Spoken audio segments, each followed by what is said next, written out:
Okay, so this is our hackathon project that me and my brother made using Python. We named it CyberDefender. Essentially, it is a simulation game that puts you in the feet of a SOC analyst, a security operations center analyst, which is a majority of what cybersecurity entry-level professionals go into when they do jump into a cybersecurity career. So this game is great practice for practicing for interviews or just getting a heads up on what being a cyber analyst is. So we have our scenarios that it'll give you, and it'll give you options. Um, we also have the app feedback loop, and then we have the animations at the bottom. So when we run it, we should get this window that gives us a prompt at the top. So for this one, it's suspicious login attempt detected from a foreign IP address. On the left, it gives us a few of the Splunk logs. Splunk is a data analytics platform. So in cybersecurity, you'll see a lot of logs look like this. So this is great practice to learn how to read. Once you read through the logs, you may notice that the IP is different. So that is why it's raising the alert, is that it's foreign and it's unknown. So the options that we have are to block the user's account, ignore and monitor the situation, or notify the user to verify the login. In this case, we'd want to go ahead and block the user's account because this would immediately prevent the attacker from accessing the system. Because you always want to make sure you're protecting your organization at all costs.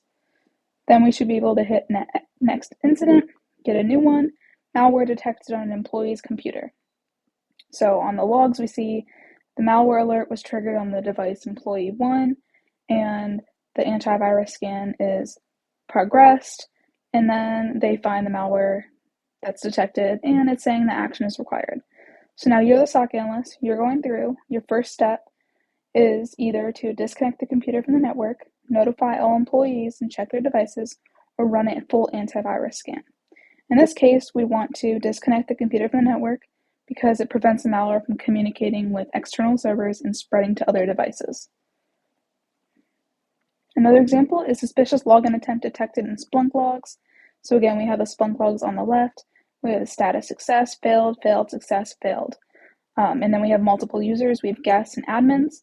So our option as a SOC analyst is to either A, notify the user guests about failed attempts, B, block the IP, or C, ignore and monitor for further suspicious activities.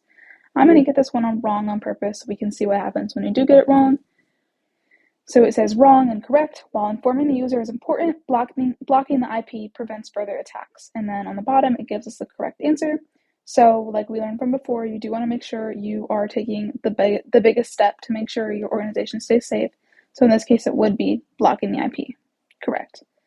Next incident, and you just continue. So this one says network intrusion detected from suspicious traffic pattern. So on the left, we have all the Splunk logs again. We have all the destinations and all the traffic types. So we have unknown protocol, high volume, and suspicious protocol.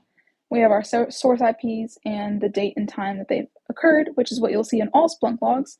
So you do want to make sure you're getting used to that. Your options are to A, ignore and monitor for further suspicious traffic, B, investigate the traffic to determine it's legitimate, or C, disconnect the source IP from the network. So in this case, we would not investigate the traffic to determine if it's legitimate. Remember, you want to take the biggest step to prevent your organization from getting attacked further. So you would want to disconnect the source IP from the network. So that way it stops the flow of suspicious traffic. So then you just continue. And then it gives you a screen that says game over. It gives you your total correct answers on the left, and in the middle it gives you your total wrong answers, and then it gives you a picture of a hacker on the screen, just to congratulate you that you are done and you've learned your fundamentals of being a SOC analyst. Thank you.